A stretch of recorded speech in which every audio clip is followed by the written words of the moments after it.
Good evening, CLC. I'm Naomi Fada. Thank you so much for joining me here this evening.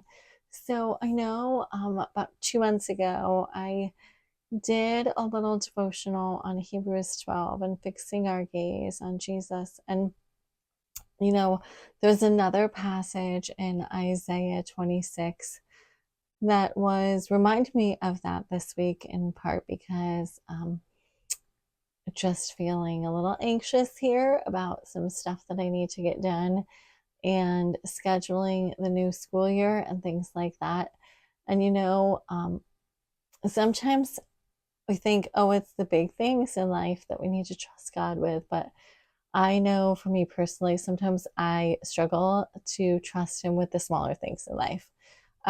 Just feeling overwhelmed or anxious about just orchestrating the days, whether currently I'm in the season of kids and entering that teenage phase with some of them where it involves feeling a little bit like a taxi driver. So this is in Isaiah 26, and it's verses 3 and 4, and I'm reading from the New Living Translation, and it says, so as it is referring to God here. It says, "You will keep in perfect peace all who trust in you, all whose thoughts are fixed on you. Trust in the Lord always, for the Lord is the eternal rock."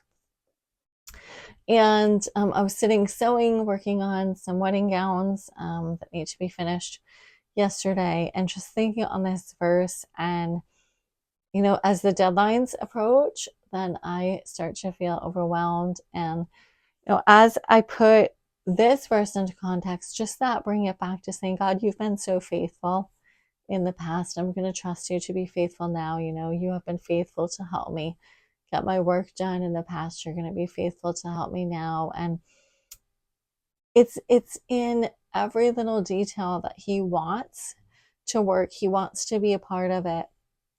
And sometimes He just shifts that schedule. He just, creates a window of opportunity to continue to maybe finish a project or whatever it is that I need for that. And He wants us to be dependent on Him in the way that, our problems or the things that are stressing us out are not bigger than He is. It's always, fix our gaze. It says, He'll keep in perfect peace. And right, isn't peace the opposite of anxiety or stress or overwhelm? I mean, peace really is so totally opposite that. I just think of calm, trust, being able to just rest, knowing that He is God and He is a good Father who's leading us. I mean, you even think in here, you can relate it to Psalm 23. The Lord is my shepherd, I shall not want. And as we think of that in terms of everything that we do, every situation, and every need that we might have, whether it's a need for time, whether it's a need for wisdom in our job or in our work, or wisdom in a parenting, or maybe even caring for elderly parents, He wants to supply all that we need. And something that I know that He's taught me, and I've had some discussions with friends or other people in business circles about, is just remembering that He often has resources around us. And so maybe I feel a lack, maybe it's a lack of time.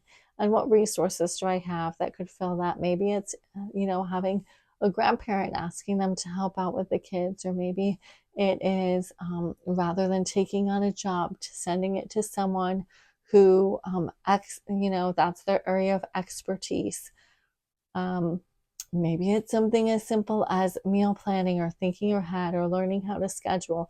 But we have all of these resources available to us. And so I know that God doesn't always just snap His fingers and solve our problem.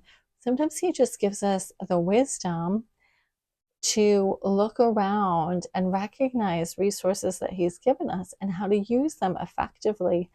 And as we trust Him to provide and direct us, even those things, we have peace, because we know, we see His hand at work, because we know that He loves us and he cares for us and he wants to be a present, active part of all the moments of our lives. And so, whatever it is that maybe you're concerned about this week, big or small, says, fix your eyes. It says, your thoughts, not even your eyes. Here in this passage, it's your thoughts. And so, when your thoughts turn chaotic and you're thinking all of those things that are worrying you, it says fix them on Jesus and trust.